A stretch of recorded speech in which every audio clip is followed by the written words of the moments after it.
ठाकरे सेनेचा मेळावा शिवाजी पार्कमध्ये होणार आहे, तर शिंदे सेनेचा मेळावा नेस्को सेंटरमध्ये होणार असल्याचं आपल्याला माहिती आहे। आमचे प्रतिनिधी गिरीश कांबळे शिवाजी पार्कमधून तर गणेश कवडे हे नेस्को सेंटरमधून आपल्यासोबत जोडले गेलेत। आपण थेट जाऊयात त्यांच्याकडे।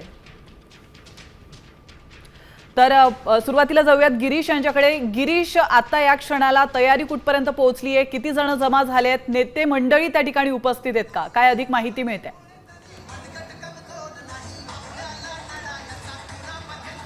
तयारी जवळजवळ आता पूर्ण झालेली आहे। अनिल देसाई, अरविंद सावंत नेते आहे ते यायला सुरुवात झालेली आहे।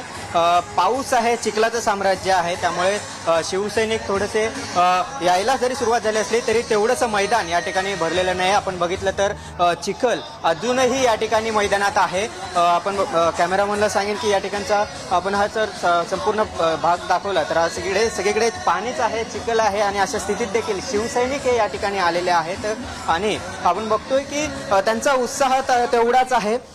या ठिकाणी पाणी आहे, पाण्यात जरी खुर्च्या लावण्यात आल्या असल्या तरी तयारी उत्साह तेवढाच आहे। कुठून आलाय? आम्ही नाशिकहून आलोय आणि आम्ही निष्ठावंत शिवसैनिक आहे। किती चिखल पडला तरी आम्हाला आनंद आहे, कारण आमच्या लाडक्या उद्धव साहेबांचं आज शिवतीर्थावर भाषण आहे आणि खऱ्या अर्थानं आज सीमोल्लंघन होणार आहे। उद्धव साहेब, राजसाहेब एकत्र येणार आहे, तेव्हा चिखल हा शिंदे गटाचा आहे, चिखल हा गद्दारांचा आहे, चिखल हा भारतीय जनता पार्टीच्या नाकर्तेपणाचा आहे आणि आज मराठी माणसाला न्याय मिळणार आहे। आज खऱ्या अर्थानं शिवतीर्थावरनं सिंहगर्जना होणार आहे। आमचा पक्ष ही खरी शिवसेना आहे आणि मराठी माणसाला न्याय मिळणार आहे। कुठून आलाय? बुलढाणा। चिखल आहे, पाऊस आहे, तरी पण आलाय? बिलकुल येणारच आहे, आम्ही ठाकरे साहेबांच्या याच्यासाठी येणारच आहे। पाऊस पडला तर काय करणार? ओलं झालं तरी आम्ही ठाकरे साहेबांचे विचार ऐकणारच। तुम्ही कुठून आलाय? मलकापूर जिल्हा बुलढाणाहून आलो आम्ही उद्धव साहेबांचे विचार ऐकायले। काय चिखल आहे तरी पण तुम्ही आलं, काय नेमकं म्हणणं काय? म्हणणं असं आहे की आम्हाला शिवसेनाचे जे विचार आहे ते उद्धव साहेबाला ऐकायला आम्ही एवढ्या लांबवरून आलो, 500 किलोमीटरवरून उद्धव साहेबाला ऐकायला आलो। आपण बघतोय की या ठिकाणी शिवसैनिक खूप सारे आलेले आहेत, अजूनही शिवसैनिक आहेत। काय पाऊस आहे, पाणी आहे, तरी पण तुम्ही नाचताय, उत्साह दिसतोय। सर्वप्रथम मी साम टीव्हीचं अभिनंदन करेल की आपण एवढे चिखलात पडलेला असून देखील वृत्तांकन करण्यासाठी चिखलात उतरलेला आलात। दुसरा तुमचा प्रश्न की आपण एवढ्या चिखलात का आलात, तर आमची निष्ठा ही ठाकरेवर, आमची निष्ठा मातोश्रीवर, त्यामुळे आज शिवसैनिक तमाम असेल त्या परिस्थितीत प्रत्येक वर्षी येणार आणि येत राहील। ही मेसेज हा गद्दारांसाठी आहे। आम्ही एकनिष्ठ होतो, एकनिष्ठ आहोत आणि एकनिष्ठ राहणार आणि गद्दारांना नक्की काढणार।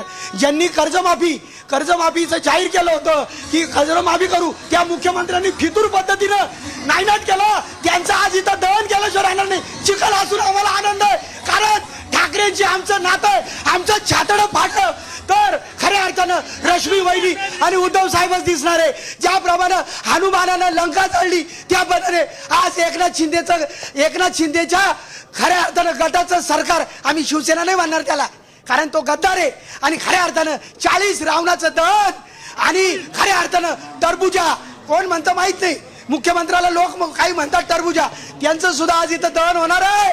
शिवसैनिक पेटून उठणार आहे, मराठी माणसाला न्याय मिळणार आहे। आमची शिवसेना खऱ्या अर्थानं शिवतीर्थावरून न्याय देणार आहे महाराष्ट्राला। आपण बघतोय की हा उत्साह आहे, पाणी आहे, चिखल आहे। जवळपास 70-80 हजाराची कॅपॅसिटी आहे, 30,000हून अधिकच्या खुर्च्या या ठिकाणी सध्या लावण्यात आलेल्या आहेत। तयारी आपण बघतोय की हळूहळू आता हे शिवसैनिक यायला सुरुवात झालेली आहेत। खुर्च्या जरी रिकाम्या दिसल्या तरी उद्धव ठाकरे येईपर्यंत या खुर्च्या भरतील असा विश्वास या ठिकाणी इथल्या स्थानिक पदाधिकाऱ्यांना, शिवसेनेच्या नेत्यांना आहे। त्यामुळे एवढं सगळं आव्हानं असताना शिवसैनिक या ठिकाणी येणार का, हे मैदान संपूर्ण दरवर्षीप्रमाणे भरतं तसं भरणार का, हे देखील पाहावं लागेल। अगदीच आपण पाहतोय अतिशय वेगळा आणि मोठा उत्साह शिवसैनिकांमध्ये इथं पाहायला मिळतोय। तर गिरीश, तुम्ही आमच्यासोबत असेच थांबा, अधिक माहिती तिथून आम्हाला तुमच्याकडून घ्यायची।